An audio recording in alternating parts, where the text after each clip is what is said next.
होता है, या फिर कोई बार बार ऐसे कह रहा है कि शायद परमेश्वर मैंने बहुत कुछ किया लेकिन मेरी लाइफ में कोई आशीर्वाद नहीं है, मुझे कुछ नहीं मिल रहा। मैं उन लोगों के लिए बता रहा हूँ, प्रभु आपसे प्यार करता है, आपको आशीष देना चाहता है। जिनको ऐसा महसूस होता है कि मेरे बच्चे बिगड़ गए हैं और अब सुधरने वाले नहीं हैं, इसमें लिखा 23 के 17 में, नीति वचन में, प्रॉब्स में, इंग्लिश में 23 का 17, कि मुझे पाकिस्तान से और नेपाल से कुछ लोग देख रहे हैं लेकिन बच्चों को लेकर चिंतित हैं, जिनके फ्यूचर को लेकर हो सकता है आपका बच्चा पढ़ाई में अच्छा हो लेकिन वो शराब पीने लगा हो। प्रभु के आत्मा ने मुझे बोला कि कुछ लोग बच्चे गलत संगति में चले गए हैं। कुछ बच्चे जो हैं वो शराब नहीं पीते लेकिन वो पढ़ने की कोशिश करते हैं, उनको मैथमेटिक्स याद नहीं रहता है, इंग्लिश नहीं याद रहती, हिंदी में नहीं उनको कुछ बोलना आता, ज़्यादा इंग्लिश पढ़ते हैं, उनको हिंदी कमज़ोर है। तो ऐसे लोगों के लिए बोल रहा हूँ, कह रहा है तू पापियों के विषय में मन में डा ना करना, दिन भर यहोवा का भय मानते रहना। परमेश्वर का आत्मा आपसे बात कर रहा है कि पापियों के विषय में डा ना करना, मतलब कि आप ये ना करो कि जेलसी ना करो, ईर्ष्या ना करो कि देखो पापी लोग कितने बढ़ते जा रहे हैं, उनके बच्चे आशीषित हो रहे हैं, हम इतना सेवा भी करते हैं, हम प्रार्थना भी करते हैं और हमारे घर में कुछ भी नहीं हुआ अब तक। देखो जो शराब पीते हैं उनका काम चल रहा है, उनका ये चल रहा है, वो चल रहा है। आपको इन चीज़ों की ओर नहीं जाना। परमेश्वर का आत्मा इसी के वचन में बोलता है, कह रहा है क्योंकि अंत में फल होगा। आगे लिखा 18 में, और तेरी आशा ना टूटेगी। तो परमेश्वर आपको विश्वास दिला रहा है इस वचन से कि बिलीव करना है। कई बार हम ऐसी परिस्थितियों में घिस जाते हैं और बार बार सोचते हैं कि शायद अब मेरी आशा टूट जाएगी, मेरा काम नहीं बनेगा, मेरा बच्चा कभी सुधरेगा नहीं। लिखा क्योंकि अंत में फल होगा, प्रार्थनाओं का फल आएगा ही आएगा।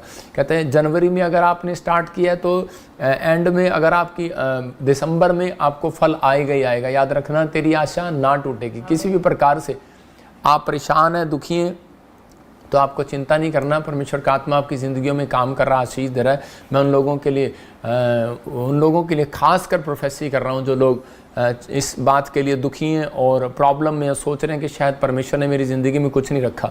पवित्र आत्मा मुझसे बात कर रहा है, मैं ऐसे लोगों को महसूस कर रहा हूँ इसी समय। और पवित्र आत्मा ने मुझे अभी कहा इसी समय, मैं ऐसे देख रहा हूँ किसी को, लाकड़ा फैमिली को, और प्रभु का आत्मा आपसे बात कर रहा है उड़ीसा से, आप मुझे देख रहे हैं छत्तीसगढ़ से। परमेश्वर का आत्मा कह रहा है कि बड़ा काम धीरज रखने के बाद होने वाला है। तेरा बड़ा काम धीरज रखने के बाद होने वाला है।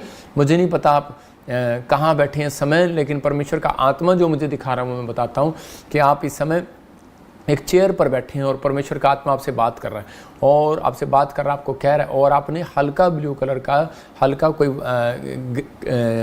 येलो कलर का, कोई हल्का क्रीमिश ऐसे कोई शर्ट डाली है और परमेश्वर आपसे बात कर रहा है आपको, और आपको कह रहा है कि तेरी आशा ना टूटे, विश्वास रख, मैं तेरी आशा को टूटने नहीं दूंगा और मैं तेरे ऊपर बहुत बड़ा ग्रेस को छोड़ूंगा।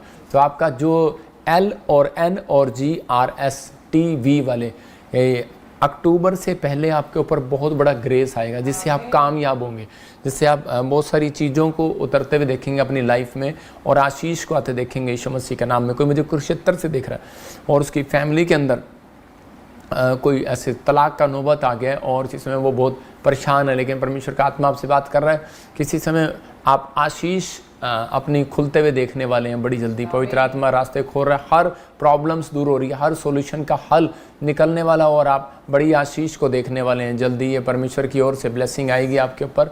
और इसी समय मैं प्रार्थना करता हूँ आज वचन के लिए। बहुत सारे लोग इस समय जो वचन का इंतज़ार कर रहे हैं, परमेश्वर उन्हें बहुत सारी ब्लेसिंग दे। अपने हाथों को उठाओ। पवित्र आत्मा जी, मैं प्रार्थना करता हूँ मेरे पिता परमेश्वर, इन लोगों के लिए जिन लोगों ने बीज बोया, भेंट दिए, दशवांश दिया, हर संडे हर वीरवार, मेरे प्रभु जी सच में पवित्र आत्मा ईमानदारी से अपने दशवांश अपने बीज बोते हैं पवित्र आत्मा, जिनकी ज़िंदगियों में आशीष डबल होने पाए यीशु मसीह का नाम। प्रभु का आत्मा आपको छुए और बरकत दे यीशु मसीह का नाम। प्रभु जी तेरा वचन, तेरा कलाम इनके घर में 100 गुना आशीष को लेकर आए यीशु मसीह का नाम। आमीन आमीन। आपको इस समय बिलीव करना है, पवित्र आत्मा आपकी ज़िंदगी में एक बड़ा काम कर रहा है। मैं एक छोटी सी आपको गवाही सुना रहा हूँ, आप गवाही को सुनेंगे और परमेश्वर की महिमा को करेंगे। हाँ हाँ। जय मसीह की।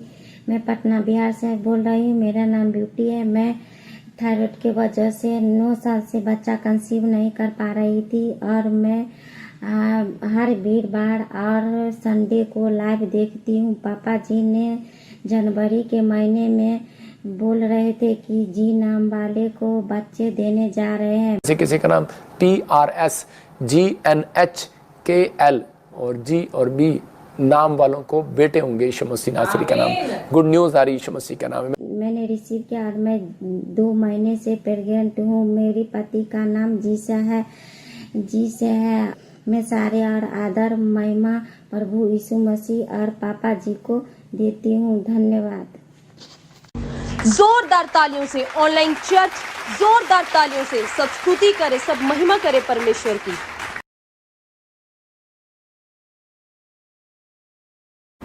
आप सुन रहे थे इस गवाही को कि काफ़ी सालों से ये प्रेग्नेंट नहीं थी बहन, और कहाँ से थी? बिहार से। और परमेश्वर के आत्मा ने इसकी ज़िंदगी में बड़ा काम किया, और आप देख सकते हैं कि 5-7 साल से जो प्रेग्नेंट नहीं हो पा रही, और परमेश्वर ने इसके जीवन में चमत्कार कर दिया। मैं फिर कह रहा हूँ कि ये मेरे ऊपर गिफ्ट है। जो लोग इस समय ऑनलाइन देख रहे हैं उनकी ज़िंदगियों में मिरेकल हो रहे हैं यीशु मसीह के नाम में। आशीषें डबल होकर आ रही हैं। आज का हमारा टॉपिक है, हम वचन के लिए प्रार्थना करेंगे, परमेश्वर को कैसे खुश करें। क्या हर व्यक्ति चाहता है कि परमेश्वर को मैं खुश कर सकूं? कोई किसी तरीके से खुश करता है, अलग अलग तरीके से खुश करते हैं। हो सकता है आप कोई भोजन सामग्री लेकर जाते हो, या चर्च में कोई दान लेकर जाते हो, कोई फल फ्रूट लेकर जाते हो, लेकिन हर तरह से खुश करने की कोशिश करते हैं। लेकिन मैं उन लोगों को बताना चाहता हूं कि परमेश्वर कोई वो मूर्ति नहीं है, परमेश्वर कोई लकड़ी का कोई भगवान नहीं है। परमेश्वर जो है वो इंसानों से भी बड़ा है। आप समझ रहे हैं कि नहीं? परमेश्वर आपसे प्यार करता है, लेकिन उन लोगों को ध्यान देना है अपनी लाइफ के ऊपर कि हम सही रीति से परमेश्वर को खुश कर पा रहे हैं कि नहीं। तो हम सीखेंगे परमेश्वर को हम कैसे खुश कर सकते हैं। अपने हाथों को उठाओ। पवित्र आत्मा जी, मैं प्रार्थना करता हूँ, आज का टॉपिक है कि परमेश्वर को हम कैसे खुश कर सकते हैं। पवित्र आत्मा जी, प्रार्थना करता हूँ इनके ये जो वचन का बीज है इनकी समझ में आए, और जो सुन रहे ध्यान से इनकी ज़िंदगियों में 100 गुना फल आए यीशु मसीह का नाम। आमीन। बाइबल बताती है कि परमेश्वर को कैसे खुश करें। कह रहा है अपने आत्मिक जीवन को मजबूत करके।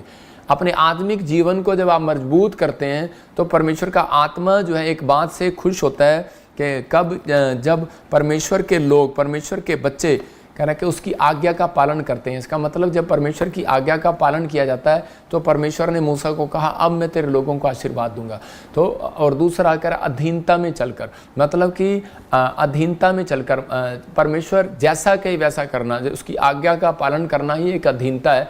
और आत्मिक जीवन को मजबूत करना एक अपने चरित्र को कह रहा कि पाप से रोकना, अपने जीवन में कह रहा कि परमेश्वर को पहला स्थान देना। और परमेश्वर का भय जब आपके जीवन में आता है तो उसी समय आप एक आत्मिक जीवन की में मजबूत होते चले जाते हैं। जब आपके जीवन में परमेश्वर का भय नहीं होगा तो आप कुछ नहीं कर पाएंगे, और कोई आशीष उन लोगों के ऊपर नहीं आती। आज बहुत सारे लोग इस दुनिया में परमेश्वर को कंप्लेंट करते हैं कि हम सही चल रहे थे, पर अचानक से पता नहीं क्या हुआ कि हमारा आत्मिक लाइफ, हमारी स्पिरिचुअल लाइफ एकदम से खराब हो गई। अब प्रेयर करने का दिल नहीं करता, बाइबल पढ़ने का दिल नहीं करता। याद रखना, आत्मिक जीवन सही नहीं होता तो आपके काम भी सही नहीं होंगे। याद रखना कि ये चीज़ें आपको अपने अंदर दिमाग में डालनी पड़ेंगी कि आपको एक टारगेट बनाना पड़ेगा कि मुझे अगर परमेश्वर से कुछ लेना है तो मुझे ये चीज़ करनी पड़ेगी। मैं नीति वचन पढ़ रहा हूँ एक बार आपके सामने, 3रा अध्याय कि जैसे माँ बोलती है बच्चे को कि अगर तू बेटे अगर पास होके दिखाएगा तो मैं तेरे को इस साल में साइकिल दिलाऊंगी, तो या फिर कोई मोटरसाइकिल दिलाऊंगी। तो परमेश्वर भी ऐसा ही है। जब आप आत्मिक जीवन में सही होकर चलते हैं तो परमेश्वर आपके जीवन में काम करना स्टार्ट करता है। तो यहाँ पर बाइबल बोलती है पहले वचन में, देखो 3रा अध्याय, उसमें लिखा है मेरे पुत्र मेरी शिक्षा को ना भूलना, अपने हृदय में मेरी आज्ञाओं को रखे रहना। इसका मतलब अगर आप उसकी आज्ञाओं को मान लेते हैं तो यही है एक अधीनता में चलना कि मेरा बाप ये बोल रहा है मुझे यही काम करना है। तो परमेश्वर उसी समय खुश होगा आपसे। और उसी समय खुश होने के बाद क्या आशीर्वाद दे रहा है वो इसके अगले वचन में, पहले उसने आज्ञा दी और फिर वो कह रहा है कि फिर वो खुश। इसको मैं बताऊंगा कि आप ये सेकंड पॉइंट ये है कि आप अधीनता में चल रहे हैं। आप तो अधिक कह रहा है, उसमें लिखा कह रहा है क्योंकि ऐसा करने से तेरी आयु बढ़ेगी और तू अधिक कुशल होगा। कई लोगों को थोड़ा छोटा सा दाना भी हो जाता है, फोड़ा भी हो जाता है, कोई बीमार हो जाते हैं, समस्या में हो जाते हैं, कोई नुकसान हो जाता है, कोई प्रॉब्लम हो जाता है, तो उसी समय वो डर जाते हैं। शैतान उन्हें डराता रहता है कि तू अब लॉन्ग लाइफ नहीं जी सकता, तू बीमार पड़ गया, ये तेरे ऊपर कर्जा हो जाएगा, अब तेरा बिजनेस चलने नहीं पाएगा। परमेश्वर का आत्मा कहता है कि परमेश्वर अगर आपसे खुश है और अगर आपने परमेश्वर को खुश किया है तो कहता है कि आपको चिंता करने की जरूरत नहीं, तेरी आयु बढ़ेगी और तू कुशल से रहेगा और तू अधिक बढ़ता फूलता चला जाएगा। लेकिन अपनी ज़िंदगी के अंदर आपको एक काम करना है कि परमेश्वर मैं तुझे खुश कैसे कर सकता हूँ। हमेशा मूसा जो था वो आसमान की ओर गिटार जब लेकर बजाता था, मतलब कोई भी अपनी लकड़ी से लेकर कोई भी सारंगी बजा रहा हो, तबला बजा रहा हो, लेकिन उसका एक स्टाइल था, वो ऊपर देखता हुआ बजाता था। वो कारण क्या था? वो कारण ये था कि वो ऊपर कहता था परमेश्वर तू खुश रहे। वो अपनी ज़िंदगी में ये देखता था मैं क्या काम करूं जिससे मेरा परमेश्वर खुश रहे। तो परमेश्वर ने एक दिन उससे बात किया कि वही कहता कि तू स्तुति के गीत गा, धन्यवाद कर, या की स्तुति कर, या की तारीफ कर। मतलब वो परमेश्वर की तारीफ करने लगा, स्तुति करने लगा, परमेश्वर को बाने लगा। तो परमेश्वर ने एक ही बात कही, कहता कि मुझे एक व्यक्ति ऐसा मिल गया जो मेरी राह पर चलने के लिए तैयार है। तो इसका मतलब कि उसके अधीन रहने के लिए तैयार है। तो परमेश्वर का आत्मा ऐसे व्यक्ति से 100% खुश होगा। वो जल्दी नहीं मरेगा, याद रखना। और वो जल्दी कह रहा है कि ऐसा नहीं हो सकता कि वो डूब जाएगा, गरीब हो जाएगा अपने बिजनेस में। डरे नहीं, परमेश्वर का आत्मा आपके जीवन में कोई बड़ा काम करना चाहता है, क्योंकि वो बताना चाहता है। लेवी व्यवस्था 26:8 को हम देखते हैं, कोई शैतान आपकी आत्मिक लाइफ को खराब करने के लिए 2 तरह की आत्मा भेजता है। याद रखना, ये लिखा क्यों भेज रहा है वो? क्योंकि उसको मालूम है कि तुम कौन हो, तुम एक प्रेयर वॉरियर हो। कह रहा तुम में से 5 मनुष्यों 100 को, और कह रहा है कि 100 मनुष्य 10,000 को खदेड़ेंगे। मैं यहाँ पर आपको समझा रहा हूँ, ये एक लड़ाई की चर्चा बताई है कि ये इजरायलियों को युद्ध में बताया गया, लेकिन आप एक योद्धा हो। आपकी लड़ाई अब किससे है? मांस और लहू से नहीं है। आपकी लड़ाई उन संसारिक चीज़ों से है, उन संसार की शक्तियों से जो आपको कंट्रोल नहीं करने दे रही आपकी आत्मा को, जो आपको परमेश्वर को खुश नहीं करने दे रही। जो मैं कह रहा हूँ कि आप खीर पकौड़े ले जाओ, आप जाओ परमेश्वर के पास, पैसे ले जाओ, दान ले जाओ, परमेश्वर खुश नहीं होने वाला। मैं कह रहा हूँ खुश कब होगा? कह रहा है कि जब आप कहते हैं कि आत्मिक जीवन जिएंगे तो परमेश्वर आपसे खुश होगा। याद रखना। तो उसने कहा, कह रहा तुम में से अगर 5 मनुष्य, 5 लोग, कहता 100 लोगों को प्रार्थना करने वाले हो तो 100 प्रॉब्लम को खत्म कर सकते हो, किसी भी व्यक्ति की। कहता अगर तुम में से कोई कह कि 100 लोग अगर प्रार्थना करने वाले हो तो 1000 प्रॉब्लम खत्म। समझ रहे कि नहीं? 100 प्रॉब्लम, कहता 5 लोग तो आपके घर में मिलेंगे और 100 लोग आपके चर्च में मिलेंगे, आप कहीं पर भी हो।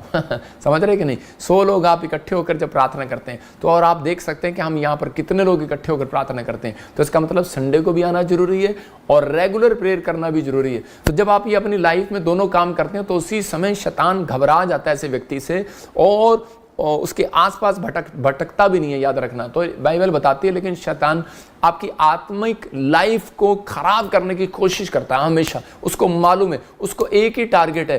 कहता है कि जब तक, कहता है मुसीबत जब तक नहीं आएगी जब तक आपकी प्रार्थना बंद नहीं होगी। समझ रहे कि नहीं?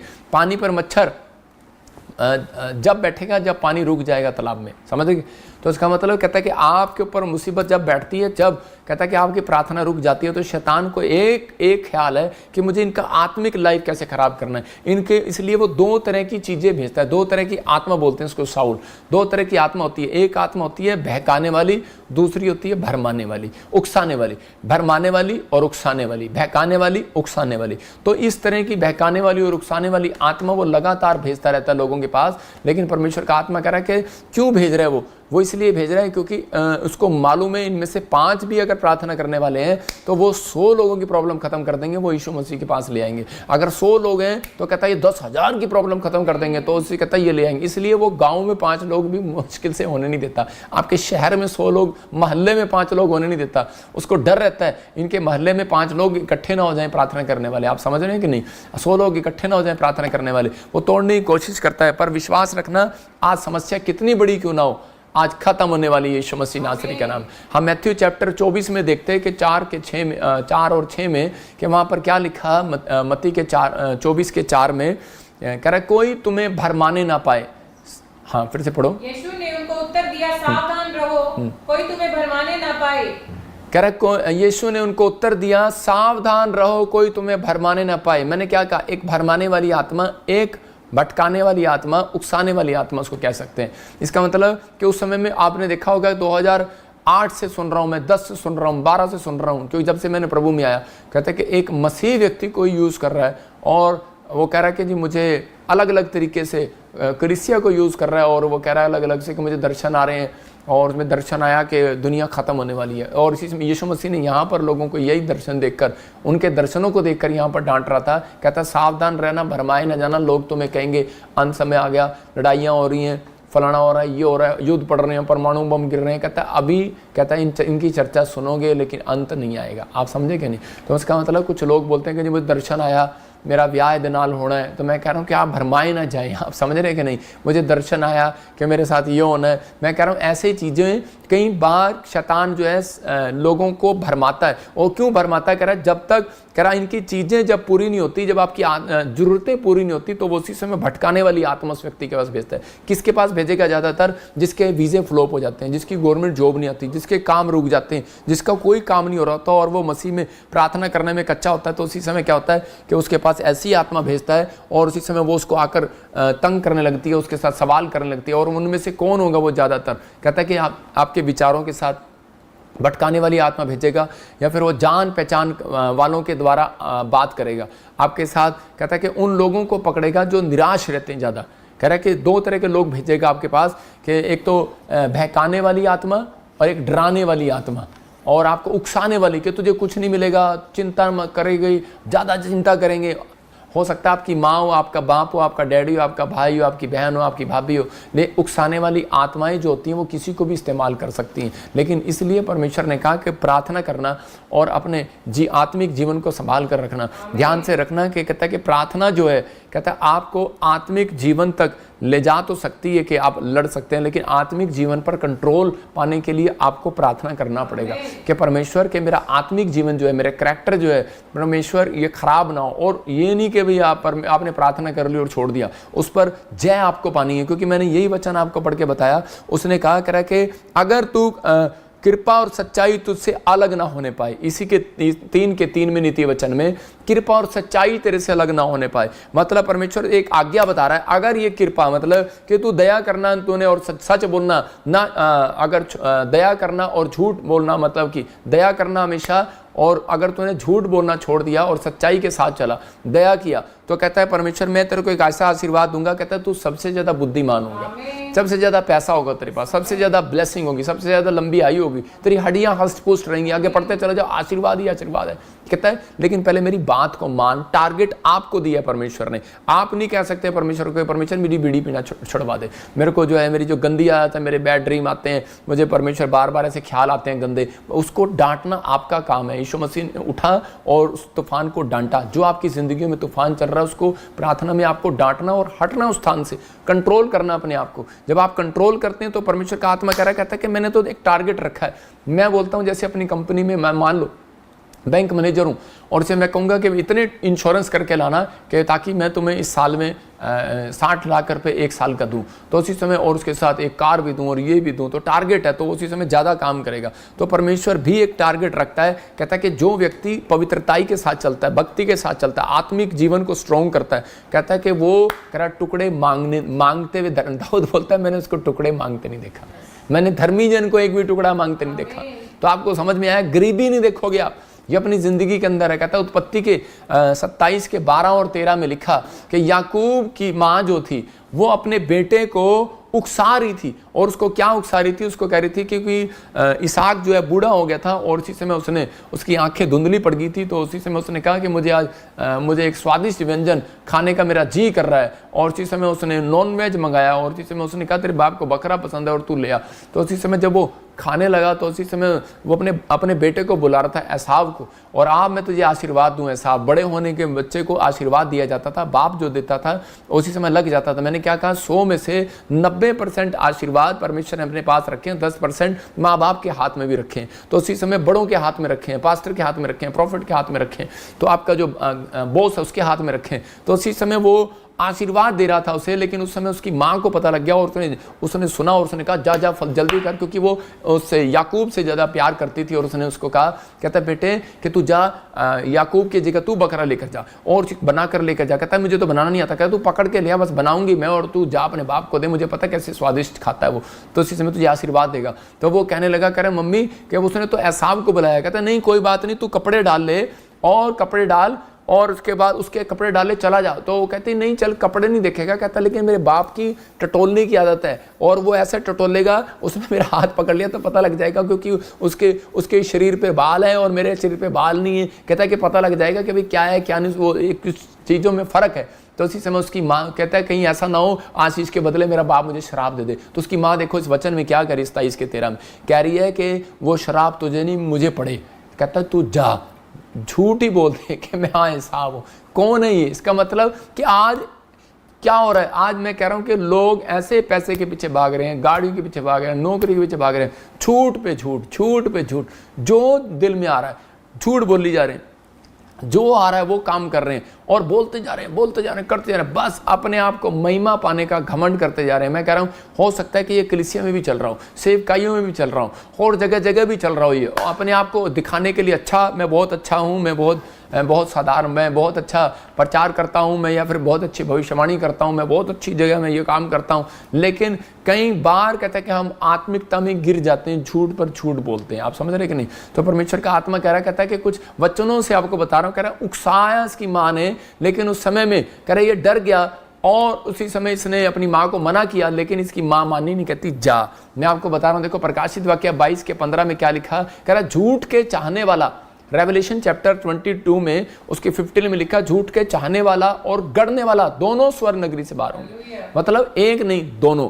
मतलब जो झूठ को बना रहा है और जो झूठ को उससे कहलवा रहा है, तो दोनों के ऊपर कह रहा कि परमेश्वर का आत्मा कहता है कि मेरा हाथ उनके ऊपर नहीं रहेगा, दूर हो जाएगा। कहता है कुत्ते, जादू टोने, व्यभिचारी, मूर्ति पूजक, हर एक झूठ का चाहने वाली ले आए, तो उसी समय आपको गुस्सा आएगा। तो ऐसे ही जिसने हम बोलते तो हैं पति तपावन परमेश्वर, तो उसी समय लेकिन परमेश्वर को ऊपर देखते हैं, लेकिन हम कहीं भी किसी चीज़ में भी परमेश्वर को बना देते हैं तो उसको क्रोध आएगा।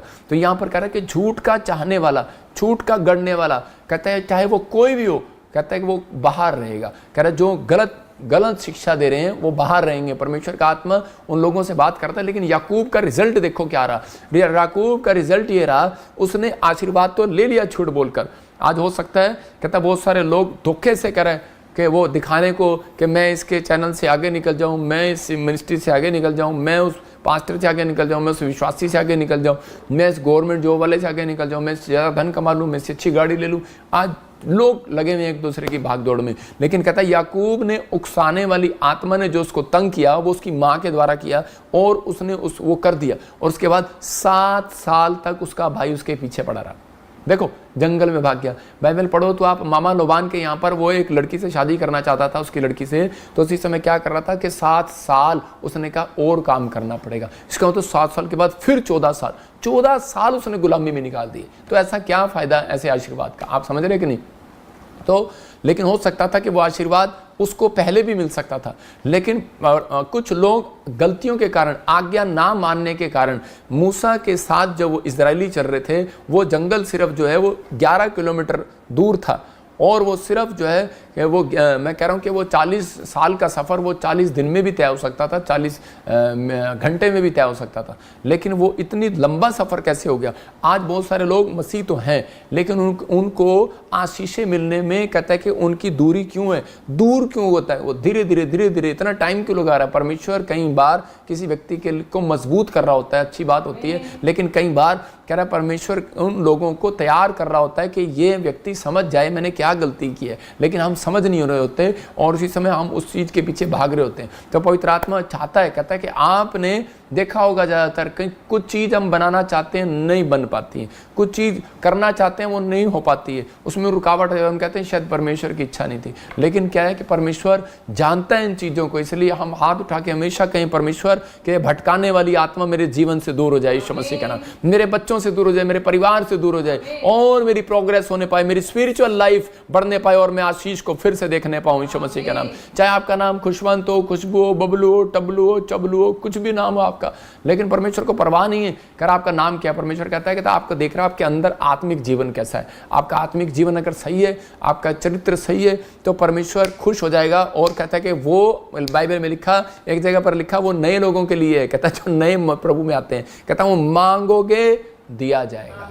कहता है लेकिन पुराने लोगों के लिए क्या है, जो प्रभु में होकर आत्मिक होकर चल रहे हैं, तो यिर्मयाह को कहा, कहता है तेरे मांगने से पहले मैं दे दूंगा। इसका मतलब कि उसने अपनी भक्ति की है, उसने अपना जीवन परमेश्वर को दिया। और आपने अगर अपना परमेश्वर को जीवन दिया तो फिर आप क्यों चिंता करते हो संसार के लिए कि मुझे घर चाहिए, गाड़ी चाहिए, फलाना चाहिए। पास्टर जी आपको पता ही है, खर्चे के लिए, आइसक्रीम खाने के लिए, कंघी करने के लिए, आपको पता ही है कि मार्केट में जाने के लिए आजकल सब कुछ चाहिए। लेकिन परमेश्वर का आत्मा कहता है कि वो चिंता परमेश्वर करता है, आपको इस चीज़ों का ध्यान रखना है। लेकिन अब उसने अपनी लाइफ को जो है, याकूब ने एक अच्छा काम किया कि उसने अपनी लाइफ को खराब नहीं होने दिया। वो समझ गया लेकिन अपनी प्रेयर को नहीं छोड़ा उसने, क्योंकि वो जानता था 5 लोग प्रार्थना करने वाले हैं, तो कहता 100 प्रॉब्लम खत्म। तो लेकिन उस बंदे ने अपनी प्रेयर करने को नहीं छोड़ा और परमेश्वर ने उसको आशीर्वाद दिया। कह रहा है कि वो उसकी प्रेयर उसको आत्मिक बना के रखा। उसने दूसरा काम किया कि उसके बाद कहता है कि वो अपनी लाइफ में कभी उन चीज़ों में नहीं गिरा जो उसको गिरना चाहिए। हो सकता था कि वो अपनी गरीबी में चोरी कर सकता था, अपने मामा लोबान का सिर पाड़ सकता था, क्योंकि उसने उसके साथ धोखा कर दिया, फ्रॉड कर दिया, उसके पशु के साथ, उसकी पत्नी के साथ, उसके परिवार के साथ फ्रॉड कर रहा था। तो उसी समय लेकिन वो कर सकता था, भाग सकता था, गिर सकता था, लेकिन उसने अपने आप को संभाल कर रखा कि मैंने अपना जीवन परमेश्वर को दिया है, मैं परमेश्वर का भय मानने वाला व्यक्ति हूँ। परमेश्वर का आत्मा उन लोगों के जीवन में अद्भुत काम करना चाहता है। कह रहा है कि जो विश्वास के साथ आगे बढ़ते हुए चले जाते हैं। मैं एक वचन पढ़ रहा हूं आपको, कहता है कि अगर आपको विश्वास नहीं है, कौन गिरते हैं, किनकी प्रेयर लाइफ कमजोर होती है, जिनको ये विश्वास नहीं है कि शायद परमेश्वर मेरी ज़िंदगी में काम करेगा या नहीं करेगा। सबोदेशे की किताब उसका 10 का पहला पढ़ूंगा। लेकिन उन लोगों की लाइफ में प्रेयर लाइफ कम हो जाती है। कब कम हो जाती है कि उनको लगता है कि मैं इतने साल से लोन मांग रहा था, हुआ नहीं, इतने साल से विदेश मांग रहा था, हुआ नहीं, इतने साल से मैं पैसा मांग रहा था, हुआ नहीं, अब क्या फ़ायदा प्रार्थना करने का। तो उनका लेवल को उन लोगों को चेक करता है, उन लोगों के पास भटकाने वाली आत्मा भेजता है। बाइबल बोलती है निराश, जब निराश हो जाते हैं, मतलब निराशा एक सबसे बड़ा हथियार है जिसके पास वो आकर आपको गिराना चाहता है। लेकिन मैं उन लोगों के लिए भविष्यवाणी कर रहा हूं जो आज इस वचन से सीख रहे हैं, आज उनकी जिंदगियों में परमेश्वर बड़े बड़े काम कर रहा है यीशु मसीह के नाम में। तो एक जगह पढ़ते तो लिखा, मरी हुई मक्खियों के कारण, कहता है कि मरी हुई मक्खियों के कारण गंदी की तेल सड़ने और गंदी का जो तेल है वो सड़ने और बासने लगता है। कहता है कि इसका मतलब मरी हुई मक्खियां किसको कर रहा है, मरा हुआ विश्वास। कहता है कि वो मरा हुआ विश्वास अगर आप लेकर घूम रहे हो तो आपके अंदर से सड़ैंध आने लगेगी परमेश्वर को। अंदर है परमेश्वर, बाहर नहीं है। कहता है मरी हुई मक्खियों के कारण गंदी का तेल, कहता है सड़ने और बसाने लगता है और थोड़ी सी मूर्खता, बुद्धि और प्रतिष्ठा को घटा देती है। तो इसका मतलब कह रहा है कि आपको इन चीज़ों का ध्यान रखना। कहता है कि मरा हुआ विश्वास आपके दिमाग में विचार में आएगा, अटैक करेगा, भटकाने वाली और गिराने वाली, बट उकसाने वाली कौन उकसाएंगे, कौन चर्च में आएंगे, लोग आएंगे आपको उकसाने के लिए, तुझे क्या मिला अब तक, क्या मिला अब तक, कुछ नहीं हुआ, होना बेटे तेरा फिर भी कुछ नहीं है, वहीं का वहीं है। लेकिन क्यों? क्योंकि वो शैतान पीछे पड़ा हुआ है और वो आपको उकसाएगा और भटकाएगा। लेकिन जिसने अपने लाइफ में कंट्रोल कर लिया, मेरे यहाँ पर एक ढोल की लड़का है, मैं आपको बताता हूँ, ये हमारे साथ, ये बचपन से जब छोटा सा था इतना सा आया था, सेवा कर रहा था हमारे साथ, और हमने इसको 5,000 की सैलरी पर रखा और 7,000 पर चला गया। अब 10,000 लेता है, 12,000 लेता है, मतलब कि 7 साल से काम कर रहा है। लेकिन इसके माँ बाप भी इसको बोल रहे होंगे, इसका परिवार भी बोल रहा होगा, इसका फ्यूचर भी बोल रहा होगा, इसको क्या अच्छा, इसको सारी चीज़ों में कलाकार है, बहुत अच्छा है, कलाकार है, लेकिन हो क्या रहा है, लेकिन चांटे भी खाता रहता है, कई बार गलतियाँ भी करता रहता है कई बार। लेकिन क्या होता है, हो सकता था, भाग सकता था, कर सकता था, लेकिन इसको अपने अंदर एक कॉन्फिडेंस हो गया कि नहीं, मैंने अपने अंदर के विश्वास को, अपनी मक्खियों को मरने नहीं देना। समझ रहे कि नहीं? मरी हुई मक्खियां लेकर घूम रहे हो। मैं कह रहा हूँ बहुत सारी मक्खियां आपके अंदर होनी चाहिए, बहुत सारा विश्वास आपके अंदर होना चाहिए। बहुत सारी मक्खियां जो होती हैं अगर मर भी जाए ना तो भी उस छत्ते में से शहद निकलता है। आप समझ रहे कि नहीं? तो इसका, लेकिन यहाँ पर तो सड़ैंध आ रही है। तो यहाँ वो कह रहा है कि आपके बहुत सारी मरी हुई मक्खियों में, कहता है कि कह रहा वैसा विश्वास ना रखो। कहता है आपके अंदर विश्वास होना चाहिए कि परमेश्वर एक दिन मुझे बहुत कुछ बनाएगा। अपने विचारों को आपको खुद कंट्रोल करना है। वो उकसाने वाली आत्मा आपके विचारों से बात कर सकती है, तुझे क्या मिला, क्या बना, क्या होगा, कुछ नहीं हुआ तेरा। आपको कहना है परमेश्वर पर मुझे आशा, मेरी आशा ना टूटेगी। मैंने अभी वचन पढ़ के बताया ना आपको, कह रहा है कि 23 के 18 में लिखा, अंत में फल मिलेगा और तेरी आशा ना टूटेगी। एक बात याद रखना, परमेश्वर कभी बिना चेक किए किसी व्यक्ति को आशीष नहीं देता। बाइबल में लिखा, परख कर दे कि यहोवा कितना भला है। तो वो अपने आप को परखने के लिए बोल रहा है, तो आपको भी परखने के लिए बोल रहा है। आप दुकान पर नौकर रखते हो, घर में नौकर रखते हो, बहू लाते हो, परखो उसको, टटोलो। इसलिए तो टटोल रहा था, कह रहा था कहीं ऐसा ना गलत आशीर्वाद तो ना दे दूं। लेकिन किस चक्कर में, इसहाक जो है भविष्यता होने के बाद,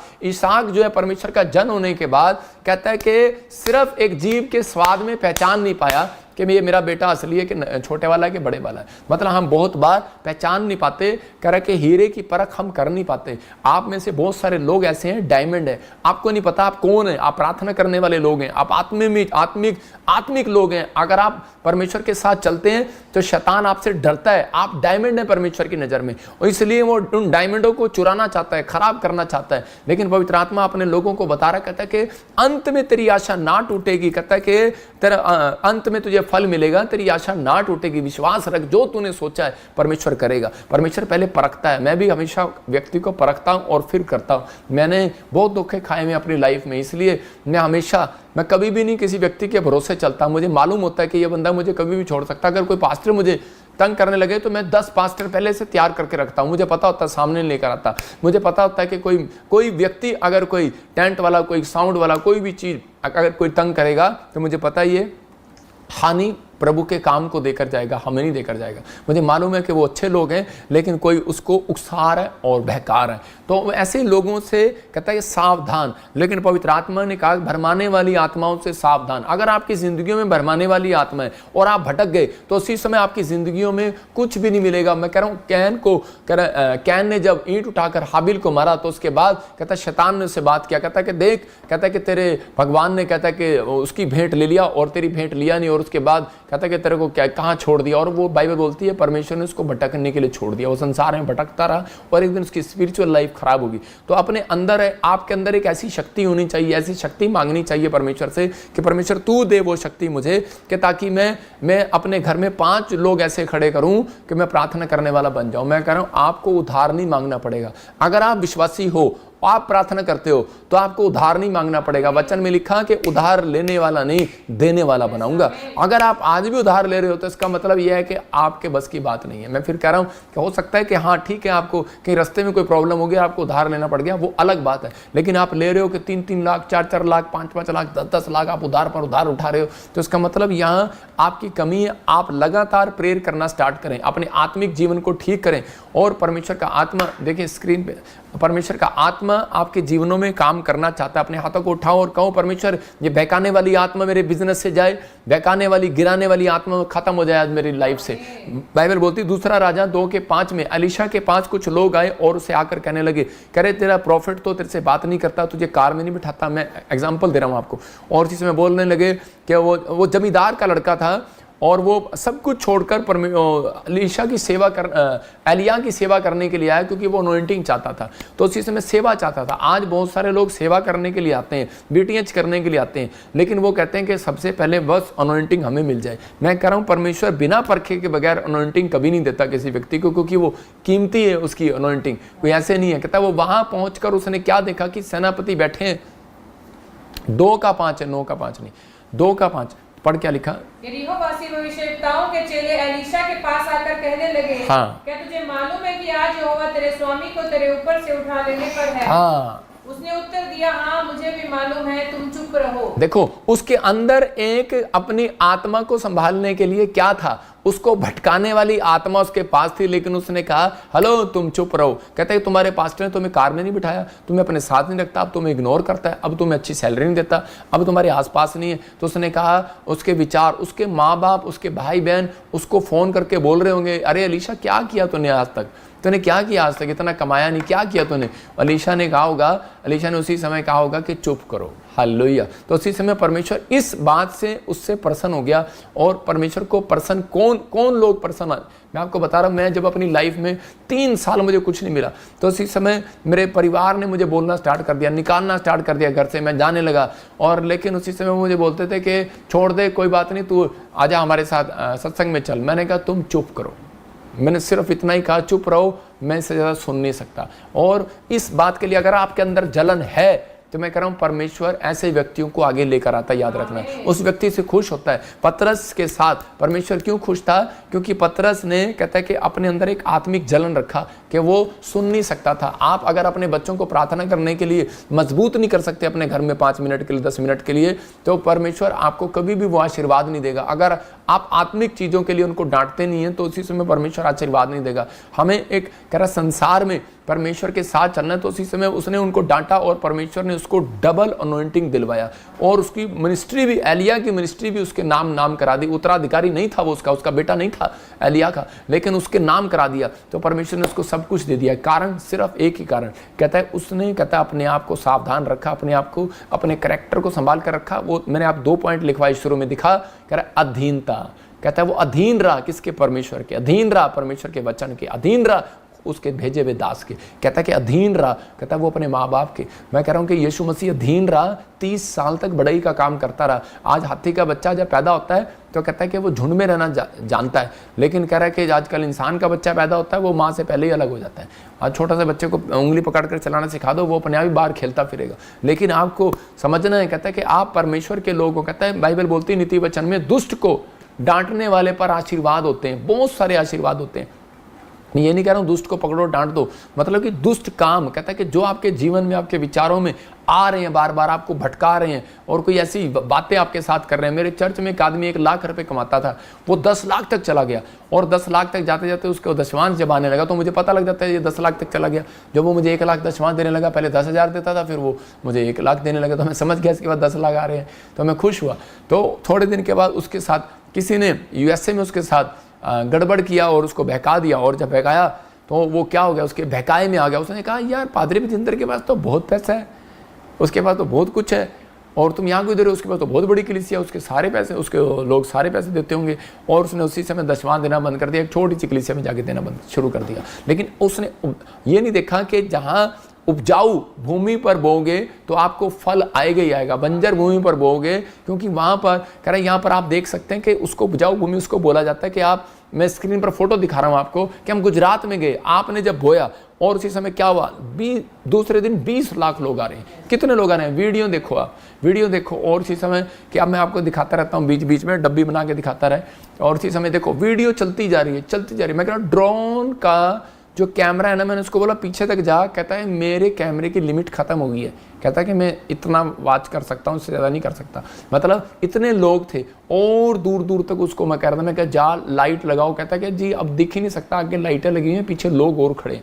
मतलब ये इन लोगों को लंगर जो आप मुझे देते हैं, जो आप ले हैंड भी कराते हैं या अपॉइंटमेंट भी लेते हैं, बीज बोते हैं हर संडे हर वीरवार, ये आपके कारण हुआ। गुजरात की धरती पर प्रचार करना आसान नहीं है, लेकिन ये परमेश्वर के अनुग्रह से हुआ। मैं आपको कह रहा हूँ कि ये परमेश्वर के अनुग्रह से हुआ, और हम सब लोग वहाँ इकट्ठे हुए और बहुत सारे लोगों ने जिन्होंने बीज बोया, उससे ये 2 दिन का खर्चा निकला। पूछो उनसे कि उनको खाने को उनके लिए लंगर लगाया गया प्रॉफिट विजेंद्र मिस्ट्री की ओर से। उनको अनॉइंटिंग वाटर ऑयल, उनको ऑयल की छोटी डब्बियाँ फ्री दी गई। मतलब कि पहले दिन दे पाए हम, दूसरे दिन नहीं दे पाए, बहुत खर्चा हो गया। लेकिन आपने जो बोया, परमेश्वर ने उसको आशीर्वाद में बदल दिया। मैं उन लोगों के लिए बात कर रहा हूँ कि पवित्र आत्मा आज भी उन लोगों के साथ है, लेकिन आज उस व्यक्ति को ये समझ में नहीं आया और वो उसके बाद ऐसा बर्बाद हुआ, वो भटकाए में आ गया, किसी के उकसाने वाली आत्मा में।